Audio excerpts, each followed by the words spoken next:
The story of Meghan Markle has always felt like something straight out of a movie, a young woman who rose from Hollywood to royalty, capturing the world's imagination along the way. But behind every fairy tale, there's always another version, one that doesn't glitter as brightly, and one that raises more questions than answers. For years, the public believed a carefully curated image, the actress who became a duchess, armed with intelligence, elegance, and a stellar education. The royal family's official biography presented Meghan as a graduate of Northwestern University, with not one but two degrees, one in theater and another in international relations. It was a flawless picture, a woman of beauty, intellect, and ambition, the perfect modern royal. But as the years passed, quiet inconsistencies began to surface. Details that didn't quite line up, claims that couldn't be verified, and the deeper people looked, the more the fairy tale began to feel like a script. Because when the story looks too perfect, it usually is. According to official records, Meghan attended Northwestern University from 1999 to 2003, 4 years. During that time, she reportedly earned a dual degree combining theater and international relations. The claim appeared on royal websites, media biographies, and global news outlets. But according to university sources and academic archives reviewed by journalists, such a dual degree program didn't officially exist during that period. In fact, the two majors, theater and international relations, belonged to entirely different schools within the university. To complete both would typically take at least 5 years, not 4. It raised a quiet question among researchers. Was the royal biography simply mistaken, or was it polished to fit a grander narrative? For most people, that might sound like a small detail. But when the royal family's official records, funded by taxpayers, present a version of history that doesn't align with the facts, it becomes something more than just a typo. It becomes a question of credibility. Still, the image continued. The biography also highlighted Meghan's time interning at the U.S. Embassy in Buenos Aires, a glamorous chapter that added another layer to her international persona. The story described her as learning fluent Spanish during her brief internship, a claim that dazzled readers and reinforced the image of a cultured, worldly duchess. But language experts were quick to point out how unlikely that was. Fluency, they said, doesn't come in a few weeks behind a desk. Real diplomatic interns don't stroll through embassies speaking with ambassadors in multiple tongues. They do paperwork, research, and observation. Was the internship real? Absolutely. But some critics wondered if the way it was presented, the effortless mastery of languages, the elite international exposure, had been romanticized for effect. Because that's how myths are built. Not from lies, but from carefully chosen details.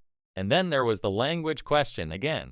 The official biography mentioned Meghan studied French for 6 years, implying advanced proficiency. Yet in later interviews, she casually admitted she'd forgotten most of it. Alone, that might seem harmless. But in context, it deepened the mystery. How could someone who supposedly mastered multiple languages so easily forget them all? Northwestern's international studies programs require verified proficiency in at least one foreign language, sometimes more. It's not something that just fades overnight. The inconsistency didn't prove deceit, but it did suggest that the royal biography's claims might have stretched reality to create an image of someone more worldly than the record supported. The palace had the resources to verify every detail, yet it didn't. And that silence became part of the story. Because what makes this case stand out isn't just the questionable degree or the polished embassy tale, it's the fact that it appeared on the royal family's official website, a place where accuracy should be absolute.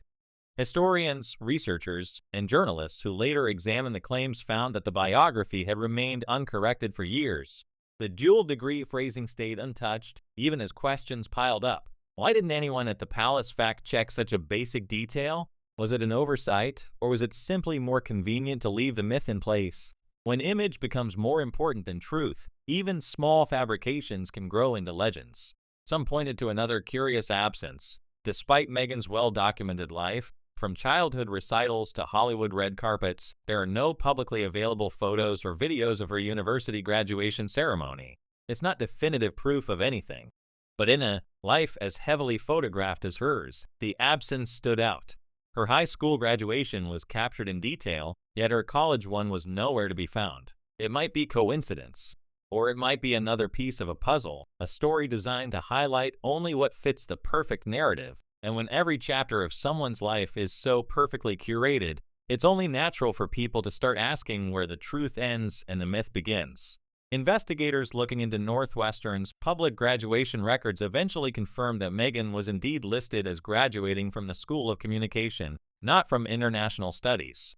That detail supports the idea that she earned a degree in communications with a focus in theater. Perfectly respectable, perfectly believable, but not quite as cinematic as a dual degree in theater and international relations.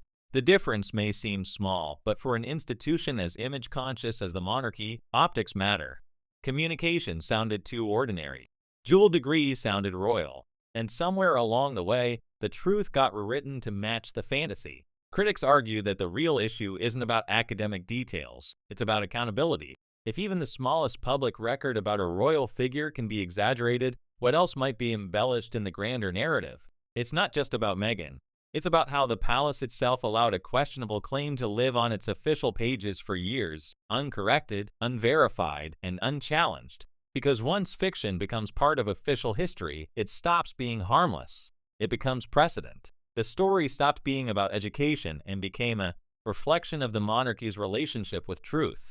There's another layer to all this, the narrative of Meghan as a self-made woman. In countless interviews and profiles, she was portrayed as someone who climbed her way to success through determination and grit, paying her own way through school. Yet public records show her father, Thomas Markle, contributed heavily to her private education, funding her attendance at exclusive schools and supporting her through university.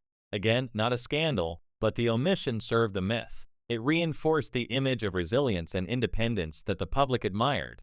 The truth was simpler, less dramatic, and maybe less clickable.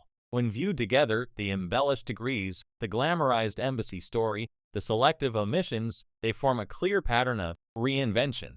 Each detail, small on its own, reinforces a carefully constructed image. The actress who became a duchess, the scholar who became a humanitarian, the ordinary woman who became extraordinary. It's a beautiful story, one that inspired millions. But the recent wave of fact checks and archival research has forced people to question just how much of that story was built on solid ground. Was it a misunderstanding, a PR oversight, or a deliberate choice to maintain an ideal image of modern royalty? What's undeniable is this. Every myth begins with a motive. The royal family had every reason to present Meghan as an accomplished, intellectual woman of global perspective, a fitting counterpart to Prince Harry in the 21st century. But now that scrutiny has turned inward, the palace's silence feels louder. If the claim about a degree can't be verified, what about other stories that have shaped public perception for years? Trust is fragile, especially when it's built on perfection. In the end, the story of Meghan Markle's education may not be a scandal at all, just an example of how image and identity can blur in the world of royalty and media. It shows how easily a simple academic record can evolve into legend when left unchecked, and how the need for a perfect narrative can override inconvenient facts. Whether it was an innocent oversight or a carefully constructed myth, one truth remains. The line between reality and reputation has never been thinner. Because Meghan Markle's greatest performance may not have been on television, it may have been the story the world believed about her. And for the first time, people are beginning to wonder if the royal biography can't get the small details right. What else might we have misunderstood about the fairy tale?